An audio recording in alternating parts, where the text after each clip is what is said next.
Recently Lahore में फैज़ festival का इनकाद हुआ जिसमें एक famous Indian personality Javed Akhtar साहब को भी मदऊ किया गया था, जो कि एक फेमस पोइट भी हैं, स्क्रीन प्ले राइटर भी हैं और एक लिरिसिस्ट भी हैं।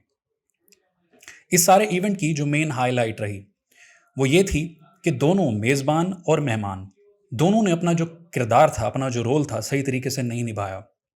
मेज़बानों को ये आइडिया नहीं था कि मेहमान की इज्जत और तकरीम का ये मतलब नहीं होता कि आप मेहमान के कदमों में ही बैठ जाएं, और जब मेहमान आपके ऊपर तनकीद करे तो आप उसके जवाब के अंदर आप सीटियां बजाएं, तालियां बजाएं और हंसें।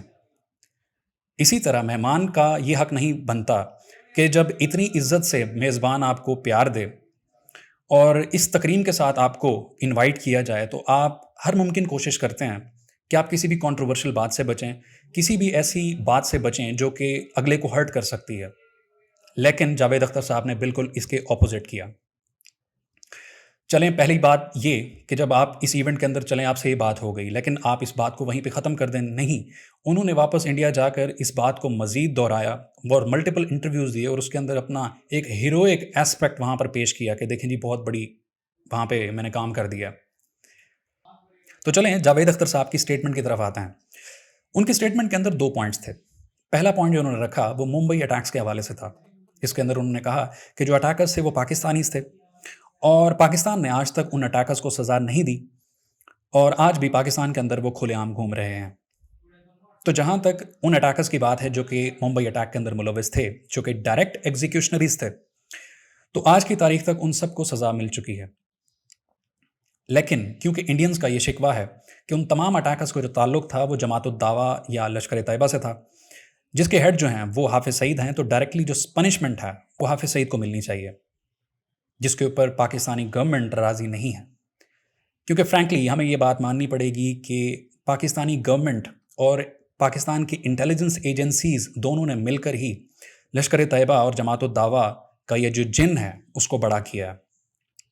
अगर अब जाकर उसके ऊपर क्रैक डाउन करते हैं तो उल्टा जो कॉन्सिक्वेंसेस होंगे वो पाकिस्तान को ही भुगतना पड़ेंगे।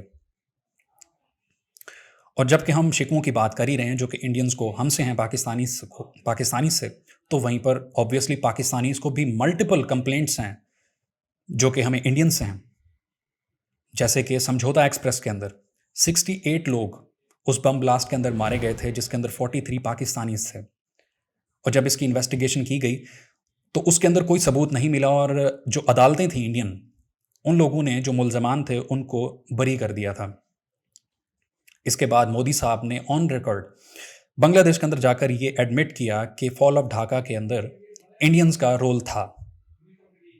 उसके बाद आपका कुलभूषण यादव का आप केस देख लें, उसके बाद अभिनंदन का केस देख लें। तो अगर इस तरह की कंप्लेंट्स के ऊपर आएंगे तो हमारे पास 70 साल का डाटा है, जो कि इंडिया भी काफ़ी सारी जो हरकतें हैं वो पाकिस्तान के ख़िलाफ़ करता है और पाकिस्तान भी इसी तरह इंडिया के ख़िलाफ़ करता है। तो जब आप इस तरह से प्यार की बातें करते हैं, प्यार मोहब्बत की बातें करते हैं, तो इस तरह आप कंट्रोवर्सीज़ के अंदर नहीं पड़ते।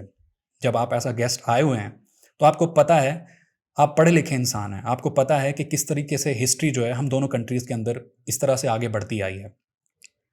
इसके अलावा जो दूसरा पॉइंट था वो ये था कि जो इंडियंस हैं वो तो पाकिस्तानी आर्टिस्ट के काम को सराहते हैं, लेकिन जो पाकिस्तानीज़ हैं वो इंडियन आर्टिस्ट के काम को ज़्यादा एक्नॉलेज नहीं करते।